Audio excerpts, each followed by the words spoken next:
Morning guys, welcome back to my channel and welcome back to another vlog. ঘড়ির কাঁটায় এখন মোটামুটি 11টা 15-20। আজকে এখন থেকে ব্লগটা স্টার্ট করছি। আশা করছি তোমাদের ব্লগটা দেখতে বেশ ভালো লাগবে। চলো তাহলে আজকের ব্লগটা স্টার্ট করি। আজকে আর সকাল থেকে ব্লগ করিনি। সকালবেলা বুটুর স্কুল ছিল, বুটু যদি ঘুম থেকে লেট করে উঠেছে বা লেট করে উঠেছে, তাড়াহুড়ো করে ওকে রেডি করানো সমস্ত কিছু করতে করতে তো লেট হয়ে যাওয়া স্বাভাবিক ব্যাপার। তো সেই কারণে ওকে স্কুলে দিয়ে এসে আজকে আমি আমার একটু চুলে শ্যাম্পুও করেছি। বেশ কিছুদিন ধরে শ্যাম্পু করব মানে সময়ই করে উঠতে পারি না, এমন অবস্থা। তো বুটুকে স্কুলে দিয়ে এসে আমি শ্যাম্পু করে স্নান করে তারপরে ওর স্কুল থেকে আনতে গেছি। স্কুল থেকে নিয়ে এই একটু আগেই আসলাম, স্কুল থেকে চলে এসেছে।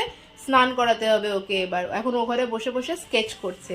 প্রত্যেক দিনে স্কেচ এই টাইমটা, মানে এই টাইম বলে নাও, যে কোনো টাইমে স্কেচ পেন আর খাতা নিয়ে বসে পড়ে স্কেচ করার জন্য। এখন ও ঘরে বসে বসে স্কেচ করছে। চলো দেখাচ্ছি তোমাদেরকে। এই যে এখানে স্কেচ করতে বসেছে, সব স্কেচ পেন ছড়িয়ে নিয়ে স্কেচ করছে এখন। কি রে আমাদের টাকা তাকাবি না? স্কুলে আজকে কি কি হলো বললি না তো বুটু? এখন বলার মুড নেই, স্কেচ করতেই ব্যস্ত। চারিদিকে কালার করছে, দেখো কালার করেছে। আজকে কি কি হয়েছে, কি করেছিস বল? স্কুলে আজকে কি কি করিয়েছে সেইটুকু বল, খালি শুনি আমি একটু। কি করিয়েছে বলো? আন্টি তো বলছিল তুই মানা মানা করে কাঁদছিলি, মানার কাছে যাব মানার কাছে যাব, তাই বলছিলি তুই? কেন কেন মানার কাছে যাবো? কাঁদে কেউ স্কুলে? আবার ডায়লগ? হ্যাঁ হ্যাঁ, কেঁদে আবার ডায়লগ। এখানে দেখো স্কুল ড্রেস পরে আছে, এগুলো কাচতে হবে। জামা, ওয়াটার বোতল সব পরে রয়েছে। দাঁড়াও এগুলো রেখে দিই ওইদিকে। এখানে সব জামা কাপড়গুলো জড়ো হয়েছে, এগুলো সব কাচতে হবে। দেখি আজকে মেশিনে দিয়ে দেবো একটা সময় করে। চল এবার স্নান করে নে বাবা, 11:30 বেজে গেছে। চলো স্নান করে নেবে, চলো তারপরে কালার করো। স্নান করে নেবে, চলো চলো। আমি আগে কালার করে নিই, তারপর চান করব। তো দেরি হয়ে যাবে তো। দেখো দাদু কি আঁকছে। দাদু তোর মতো কালার করছে, তোর সাথে বসে বসে। দাদু তো তোর সাথে বসে বসে কালার করে না। কি আঁকবো বলো না? যা খুশি তাই আঁক, কত কিছু তো আঁকা রয়েছে। বাবা কত কিছু করেছিস খাতার মধ্যে। সুন্দরীকে 11:30 থেকে বলে বলে 12:30টার সময় স্নান হলো। স্নান করে উঠে আবার আঁকতে বসে গেছে। আঁকা ছেড়ে আজকে আরো উঠতেই পারছে না। আঁকা ছেড়ে উঠতে পারছিস না? কি আঁকবো বলো? আঁক না, তুই কি আঁকতে চাস? তুই যা আঁকতে চাস তাই আঁক। তুমি বলো কি আঁকবো। দেখো এঁকেছে, সেখানেই আবার কি লিখেছিস? এগুলো সি লিখেছিস? হ্যাঁ, সেখানে আবার লেখাপড়াও করেছিস। কি প্রায় করে নেই কেন? এগুলো এটা কি? এটা কিসের ছবি? এটা কি এটা? কি এটা বল? কি এটা? গলা লম্বা কিসের হয়?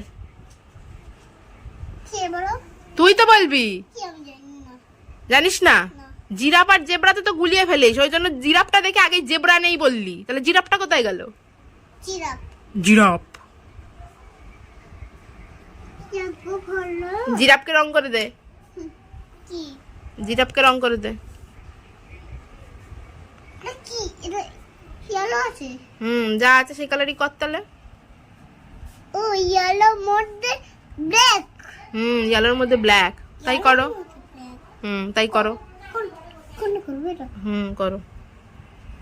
কি রান্না হয়েছে দেখি চলো। এতে আছে ডাল, এখানে মাছের ঝাল, আলু ভাতে, আর তার সাথে মাছের মাথা দিয়ে বাঁধাকপির তরকারি, আর এই যে হাঁড়িতে ভাত। বটুর জন্য ভাত নিয়ে নিয়েছি, আলু ভাজা, একটু মাছ। এখানে ডাল আছে, ডাল নিইনি, ডাল একটু বাদে নেব, কেননা ও কোনো ঠিক থাকে না। মাখলে বলে শুকনো খাবো, আর না মাখলে বলে ডাল দিয়ে খাবো। দেখি কি করে। এই যে দেখো দাঁড়িয়ে রয়েছে। কি করছো তুমি? খেলা করছো? এবার তাড়াতাড়ি লাঞ্চ করে নাও। তাকাও আমার দিক, তাকাও। ওটা কি হচ্ছে? ওটা কি হচ্ছে? আপাতত বুটুর পড়াশোনা করতে বসা মানে ABCD লেখা, তাই তো বুটু? আর কি লিখবো? বি লেখো এবার। বি কেরাম। এই যে বি। বি কেরাম। এই যে বি লেখো, এখানে বি লেখো। বি কেরাম বলবে তো। একটা স্ট্যান্ডিং লাইন করো। বি কেরাম। এই যে আমি লিখে দিয়েছি বি, তুমি তো জানো, তুমি তো বি লিখতেও পারো, তাহলে আবার জিজ্ঞাসা করছো বারবার বি কেরাম বি কেরাম। পাশে লেখো আর একটা। এই পুরো লম্বা এই লাইনটাতে পুরো বি লিখবে। বেঁকে যাচ্ছে কেন মা? তুই একটু নিজে একটু সোজা হয়ে বস, তাহলে তো একটু সোজা হয়। বি লিখতে গিয়ে ডি লিখছিস। কি লিখবো বল? তুই এখন ঘুমা, খাওয়া দাওয়া হয়ে গেছে, ঘুমিয়ে পড়, তারপরে লেখাপড়া করিস। আছে আছে খালি স্কেচ পেনের কালি শেষ হয়ে যাচ্ছে আর খালি লেখাপড়া করছে। পড়া তো নয়, খালি লেখা আর লিখছে, দেখো বেঁকে যাচ্ছে ই।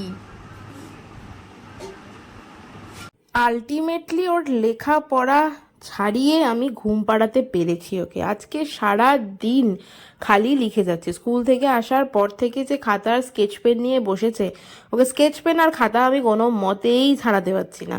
তো যা হোক করে আলটিমেটলি ঘুম পাড়িয়েছি ওকে। না ঘুম পাড়াতে বসলে আমার আর লেখাপড়া হয় না। ও তো সারাদিন লেখাপড়া করে যাচ্ছে, কিন্তু ওকে না ঘুম পাড়ালে আমি আর পড়তে বসতে পারি না। তো ওকে ঘুম পাড়িয়ে তারপরে আমি পড়তে বসলাম।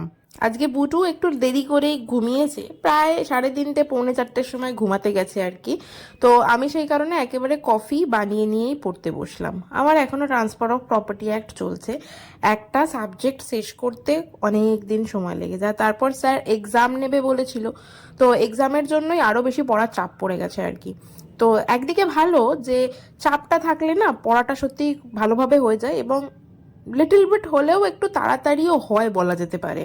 এই এক্সামের চাপটাই যাতে আমার থাকে এবং যাতে আমি পড়াটা ঠিকঠাক করে করতে পারি, ঠিক এই কারণেই আমার টিউশনটা জয়েন করা আর কি। না হলে তো বাড়িতে প্রিপারেশন নেওয়াই যায়। বাড়িতে কি বলতো, বাড়িতে পড়া হয় ঠিকই, কিন্তু আলটিমেটলি যে পড়াটা একবারে কমপ্লিটলি হবে, যে সাবজেক্টটা পুরোপুরি কমপ্লিট করতে পারবো, সেই সাবজেক্ট থেকে আমাকে যেখান থেকে যাই কোয়েশ্চেন আসুক না কেন সেগুলোর আনসার করতে পারবো, মানে এই চাপটা না থাকে না। এক্সাম দেওয়ার চাপটা থাকলে এই জিনিসটা থাকে। মানে আমরা যখন নর্মালি একাডেমিকে ছিলাম তখন আমাদের এক্সামের চাপের জন্যই কিন্তু আমাদের আলটিমেটলি পড়াশোনা হতো। আর আমার তো বিশেষ করে আমি না ওই পরীক্ষার আগে পড়া পাবলিক। আমি সবসময় পরীক্ষার কিছুদিন আগে থেকে পড়াশোনা শুরু করতাম। বিশেষ করে সেমিস্টারের আগে যখন ইন্টারনাল এক্সামটা হয়ে যেত না, তারপরই পড়তাম। মানে তখন মাথায় এটাই চলে আসতো ইন্টারনাল হয়ে গেছে মানে সেমিস্টার চলে এসছে, সেমিস্টার তো ঠিক করে ক্লিয়ার করতে হবে। তো তখনই প্রেশারে, মানে পরীক্ষার প্রেশারে পড়াশোনাটা এমনিই হয়ে যেত। আর আমি বরাবরই অ্যাভারেজ স্টুডেন্ট, হ্যাঁ 60% পাওয়া স্টুডেন্ট। আমি এলএলবিও পাস করেছি ফার্স্ট ক্লাস পেয়েই। মেয়ে গেছে, ঘুম থেকে উঠে এখানে পার্ক খাচ্ছে আর আমার পড়ার জায়গায় এসে বসে পড়েছে। এই জায়গাটা এখন রিসেন্টলি দেখছি খুব বসছে এখানে এসে এসে। যেই আমি এখান থেকে উঠি অমনি এখানে এসে বসে পড়ে। এনে বসেছিস কেন বল? বলতে ইচ্ছে করেছে তাই। বসতে ইচ্ছা করেছে তাই? তো কেন এখানে বসলে পড়াশোনা করতে হয় জানিস? পড়াশোনা করবি হ্যাঁ। না? এখন কোথায় যাবি? এসে ঢুকতে দাঁড়ায়। বিশালক্ষী তলায়? তো তাড়াতাড়ি খাও, চলো তাড়াতাড়ি ঘুরে আসি। বিকেল বিকেল দেরি করে লাভ নেই, সন্ধে হয়ে যাবে তারপর। তাড়াতাড়ি রাত্রি হয়ে যাবে। সন্ধে হয়ে গেলে রাত্রি হয়ে যাবে, চলো তাড়াতাড়ি ঘুরে আসি। টুকে নিয়ে তো আজকে যেতে হবে ঘুরতে, তাই তো? রেডি হয়ে গেছি আমরা ঘুরতে যাওয়ার জন্য। কোথায় ঘুরতে যাচ্ছি বুটু? বিশালক্ষী তলায় যাচ্ছি। অনেকদিন, কালকেই ভেবেছিলাম যাব, কিন্তু কালকে আর যাওয়া হয়নি, তাই এখন যাচ্ছি। কি বল, বল কি বলবি বল। এই পেনে চানে চানে তুই খালি সবসময় ফোনের সামনেই চলে যাস। তুই ফোনের সামনে যাবি, আমি ফোন সরিয়ে দেবো। দেখ দেখ এই দেখ। চানে চানে চালু কর।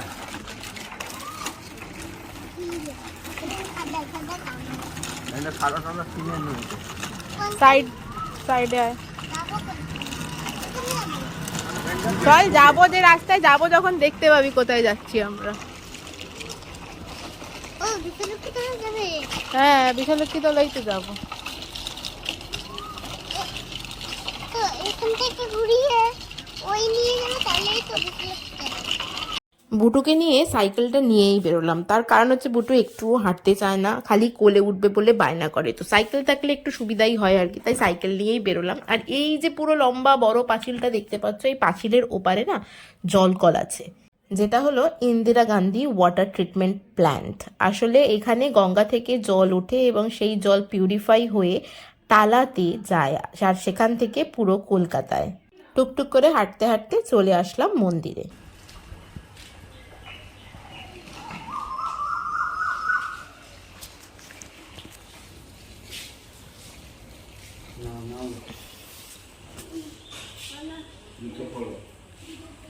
এখন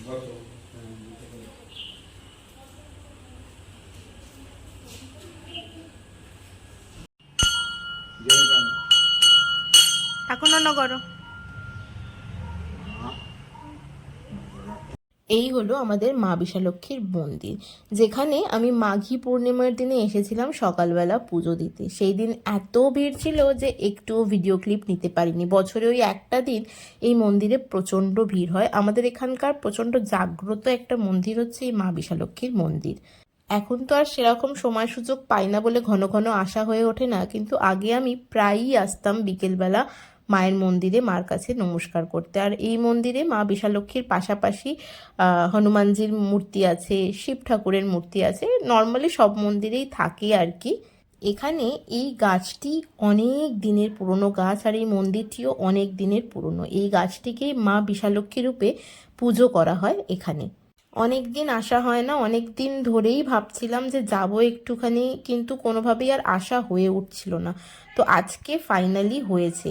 আর এখানে মন্দিরে এসে বুটুও খুব খুশি হয়েছে, চারিদিক ফাঁকা পেয়েছে, দৌড়ে বেড়াচ্ছিল, আর তার সাথে মশাও মারছিল, প্রচণ্ড মশা।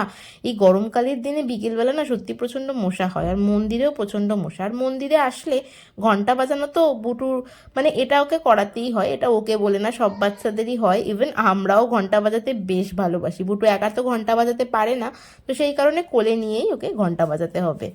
বুটু বেশ খুশি হয়েছে এখানে এসে, বেশ লাফালাফি করছে, নমস্কার করলো ঠাকুর, চারিদিকে ঘুরলো।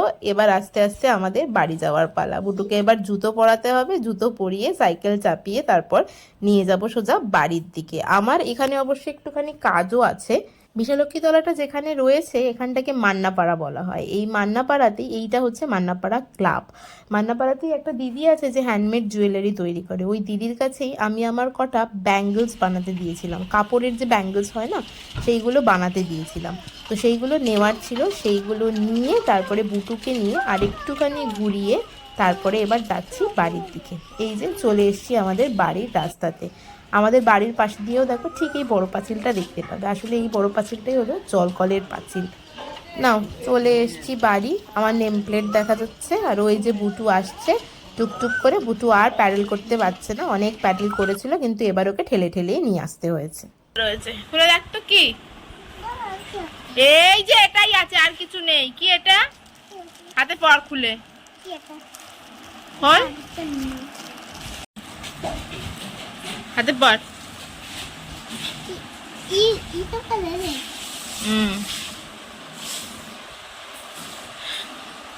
দেখো এগুলো কি বলো তো? চুড়ি। পড়ো পড়ো। ব্যাঙ্গেলস, ব্যাঙ্গেলস, কাপড় দিয়ে বানানো ব্যাঙ্গেলস, বুঝেছো?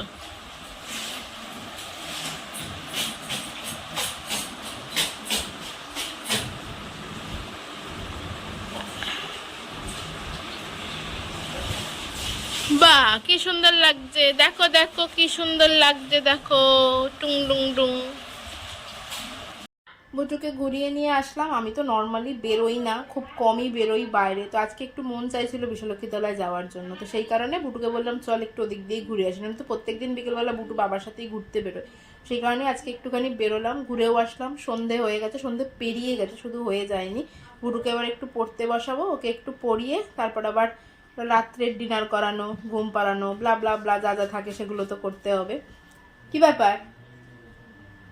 এই যে চলে এসছে, দেখো হামাগুড়ি দিচ্ছে। কি ব্যাপার বলো, কিছু বলবে? কি খাচ্ছিস? আমি খাবো না, আমি খাবো না, আমি খাবো না। তুমি তো বললে খাও। না আমি খাবো না। খাও খাও। খেয়েছি, আমি খাবো চেটে খাও। না, আমি চেটে খাবো না, কিছু করে খাবো না, তুমি খাও। আমার জামায় লেগে যাচ্ছে। আজকের ব্লগটা এখানেই শেষ করছি। পাখা চালাবি? গরম লাগছে? আজকের ব্লগটা এখানেই শেষ করছি। তোমাদের সাথে দেখা হচ্ছে আবার নেক্সট ব্লগে, কেননা এরপরে তো আর কি করব, সে তো রেগুলার রুটিন। আমাদের রুটিনের কোনো চেঞ্জেস এমনিতেও নেই, প্রত্যেক দিন একই কাজ করি, সময় সময় একই কাজ, তাছাড়া অন্য কোনো কাজ আমাদের নেই।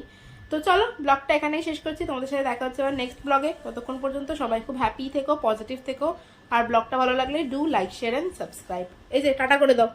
টাটা।